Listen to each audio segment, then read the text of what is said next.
हाँ जी स्टूडेंट्स, अब हम स्टडी करेंगे मॉडल्स की। और मॉडल्स में सबसे पहले हम बात करते हैं कैन की, जो कि हमारा सबसे फर्स्ट नंबर पर मॉडल आता है, तो वो है कैन। कैन का हम सबसे पहले स्ट्रक्चर समझ लेते हैं। इसमें हम सब्जेक्ट रखते हैं, सब्जेक्ट के बाद कैन, और कैन के जस्ट बाद हम वर्ब की फर्स्ट फॉर्म को एग्जिस्ट करते हैं और उसके बाद ऑब्जेक्ट लगाते हैं। यहाँ पर एफर्मेटिव सेंटेंस जो है वो कैन का, ये एक एग्जाम्पल के थ्रू मैं आपको समझा रही हूँ। She can speak English. She यानी कि सब्जेक्ट है हमारा, सब्जेक्ट के जस्ट बाद हमारा कैन आएगा, वर्ब अपनी फर्स्ट फॉर्म में आएगी और उसके बाद हम ऑब्जेक्ट लगाएंगे। नेगेटिव सेंटेंस में हम शी कैन यानी कि कैन के जस्ट बाद नॉट अप्लाई करेंगे, और इसको हम कांट भी बोलते हैं जब हम स्पीकिंग कर रहे होते हैं। इसे हम मोस्टली जो राइटिंग है उसमें अवॉइड कर देते हैं, बट हम ऐसे बोल सकते हैं शी कांट स्पीक इंग्लिश जब हम स्पीकिंग कर रहे होते हैं। तो ये हमारा नेगेटिव सेंटेंस का स्ट्रक्चर रहेगा। इंटेरोगेटिव स्ट्रक्चर में हम क्या करते हैं, कैन को सबसे पहले ले लेते हैं और उसके बाद फिर हम सी यानी कि सब्जेक्ट और स्पीक इंग्लिश इस तरह से बनाएंगे। ये जो कैन है जो कि एक हेल्पिंग वर्ब की तरह काम करेगी, तो उसे हम उसी जगह पर रख रहे हैं जहाँ पर हम टेंसेस में हेल्पिंग वर्ब को रखते हैं। नेक्स्ट हम देखते हैं कैन का यूज़ कहाँ कहाँ पर होता है। तो सबसे पहला पॉइंट हम यहाँ पर लिख रहे हैं, can is used for ability and capacity.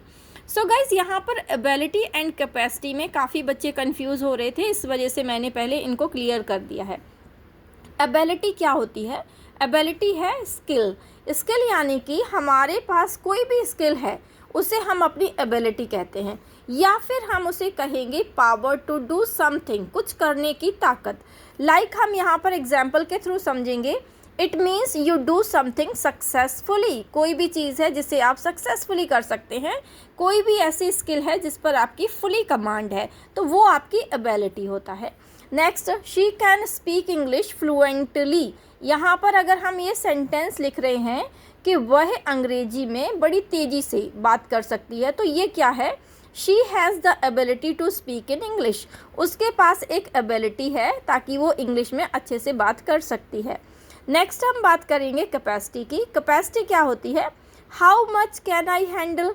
Capacity means हम कितना हैंडल कर सकते हैं, या फिर हम कितना कंटेन कर सकते हैं किसी भी ऑब्जेक्ट में, या फिर हम कितना कोई भी काम कर सकते हैं, डू।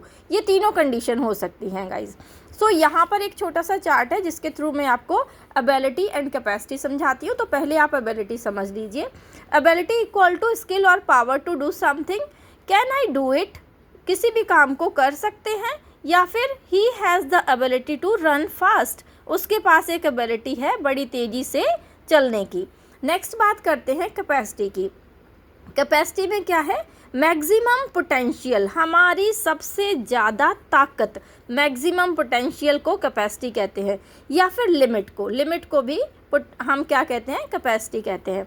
तो how much can I do, कितना कर सकते हैं हम, ठीक है, या फिर हम कितना हैंडल कर सकते हैं। He has the capacity to run for 2 hours. उसके पास एक ऐसी कैपेसिटी है कि वो 2 घंटे भाग सकता है। तो ये क्या है? जब 2 घंटे लगातार भागना है तो ये कैपेसिटी है हमारी, ठीक है। इस तरह से हम कैपेसिटी में एंड एबिलिटी में अंतर को समझ सकते हैं। तो सबसे पहले हम इतना देखेंगे कि कैन का यूज़ कहाँ कहाँ पर होता है। एबिलिटी में होता है और कैपेसिटी में होता है। अब मैं बात करती हूँ नेक्स्ट, जो भी नेक्स्ट कंडीशंस है कैन को यूज़ करने की, वो है अगली पॉसिबिलिटी। पॉसिबिलिटी गाइस किसी भी चीज़ की हो सकती है, इसको हम हिंदी में संभावना कहते हैं। इट कैन रेन टुडे, आज बारिश हो सकती है। तो जब भी हमें किसी चीज़ की संभावना नज़र आती है तब हम उसे कैन से डिनोट कर सकते हैं। इलेक्ट्रिसिटी कैन बी डेंजरस, जो इलेक्ट्रिसिटी है वो डेंजरस हो सकती है, तो ये क्या है? संभावना है। नेक्स्ट क्या है? परमिशन। परमिशन के लिए भी हम यानी कि अनुमति के लिए हम कैन का यूज़ कर सकते हैं। कैसे? कैन आई ड्रिंक वाटर, जब हम किसी बड़े के सामने बैठे हैं और हमें उससे अनुमति लेनी है कि क्या मैं पानी पी सकता हूँ। अगर हम बड़े के सामने बैठे हैं तो यहाँ पर हम कैन की जगह मे का यूज़ करेंगे, और अगर हम अपने फ्रेंड सर्कल में हैं तो हम इनफॉर्मल लैंग्वेज में मोस्टली कैन का यूज़ करते हैं, तब हम यहाँ पर कैन आई ड्रिंक वाटर बोलते हैं। नेक्स्ट है can I take your book, क्या मैं तुम्हारी किताब ले सकता हूँ। तो ये परमिशन लेना, अनुमति लेने की कंडीशन में हम कैन का यूज़ कर सकते हैं।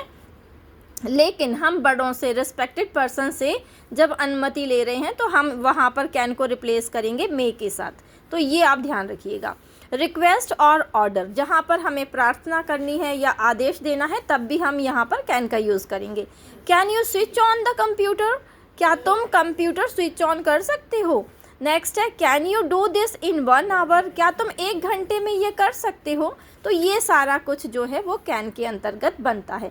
अब मैंने आपके लिए बनाए हैं शॉर्ट नोट्स, आपको कुछ नहीं करना, सिर्फ आपको ये ध्यान रखना है कि कैन का यूज़ कहाँ कहाँ पर होता है। तो सबसे पहले ये रट लीजिए, ability, capacity, possibility, permission and last में रिक्वेस्ट एंड ऑर्डर।